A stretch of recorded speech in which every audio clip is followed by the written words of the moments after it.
Aujourd'hui, je vous retrouve pour vous présenter la coronille. La coronille, c'est donc cet arbuste qui est à ma droite et elle a beaucoup de qualités. La première, c'est qu'elle est persistante, elle ne perd pas ses feuilles en hiver et du fait, elle est donc très intéressante lorsqu'il s'agit de se cacher d'un vis-à-vis. Sa floraison intervient en mars et comme on peut le voir, elle est très profuse et super belle. Elle est odorante également, elle sent bon, elle parfume le jardin et elle attire modérément les abeilles, mais elle les attire quand même.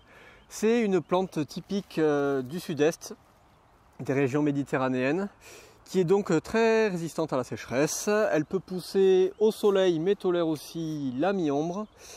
Elle se ressème parfois spontanément, même dans les petits interstices des trottoirs.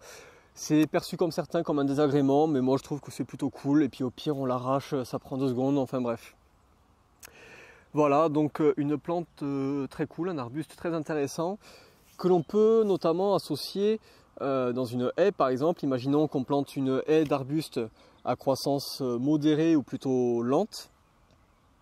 L'association avec de la coronille peut être intéressante car celle-ci, en poussant très rapidement, nous permettra d'avoir un rideau occultant assez tôt.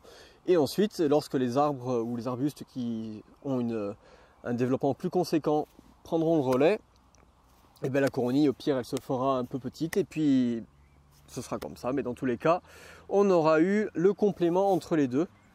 Et pour prouver la vitesse de sa croissance, ici je me trouve devant un plant qui est issu de semis et il a 3 ans, je l'ai semé il y a 3 ans et donc il a passé 1 an en pépinière et là ça fait 2 ans qu'il est en pleine terre et on voit qu'on a déjà un truc assez joli qui doit faire à peu près 1 mètre de haut, bien touffu.